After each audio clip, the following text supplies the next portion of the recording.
প্রত্যেকদিন তো সকালের দিকে আমি সচরাচর যেগুলো করি সেই ভিডিওগুলো তোমাদের সাথে শেয়ার করি। আজকে তাই জন্য রাতের দিকে আমার ডেইলি রুটিন যেগুলো থাকে, মানে যেগুলো আমি করি বা আগের দিন রাতে যা যা করেছিলাম সেগুলো তোমাদের সাথে শেয়ার করব। রান্নাঘরের পাশেই যে লন মতো জায়গাটা দেখছো, এখানটা জামা কাপড় মেলার জন্য একটা ছোট্ট জায়গা। আর এখানে এত হাওয়া দেয় যে রান্নাঘরে রান্না করলে আমি ওই দরজাটা খুলে দিই, তাহলে কিন্তু রান্নাঘরটা বেশ ঠান্ডা থাকে। আজকে সকাল থেকে আসলে এতটাই ব্যস্ততার মধ্যে ছিলাম, বেরোনো ছিল, একটু বাইরে গিয়েছিলাম দরকারে, তারপর একটু আনাজপাতি আনা, বাজার হাট সব কিছুই যেহেতু এখানে আমাকে একাকেই করতে হয়, তাই সকালের দিকে রান্নাবান্না মিটিয়ে আমার ভিডিও করে ওঠা হয়নি। আর আমি চেয়েছিলাম একটু তাড়াতাড়ি বাজারে বেরিয়ে সব কিছু মিটিয়ে বাড়ি চলে আসতে, কারণ এখানে গরমটা কিন্তু কলকাতা থেকে একদম অন্যরকম। মানে যারা এখানে এসে এক সপ্তাহ থাকবে তারা তাদের স্কিন কালার দেখলেই বুঝতে পারবে এখানকার আবহাওয়াটা কিন্তু কলকাতা থেকে সম্পূর্ণ আলাদা।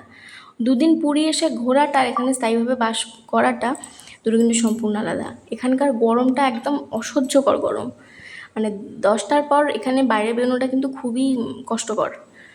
তো এখানে আমি আনাজগুলোকে সাজিয়ে নিলাম, আর তার এখানে রাতে রুটি করব, আর তার সাথে করব একটু সয়াবিন আলুর তরকারি। তো আটাটা মেখে নিলাম, আর ওদিকে সয়াবিন আলুর তরকারির জন্য একটু টমেটো আর পেঁয়াজকে পেস্ট করে নিলাম। আসলে আমার কিন্তু রান্নাবান্নাটা একটু মশলাদার, আর আমি একটু কষা কষা, একটু তেল মশলা বেশি দিয়ে খেতে ভালোবাসি। হ্যাঁ জানি অবশ্যই এটা স্বাস্থ্যের পক্ষে ক্ষতিকারক নয়, কিন্তু কী করব, অভ্যাসটা আমি কিন্তু এখনও চেঞ্জ করতে পারছি না।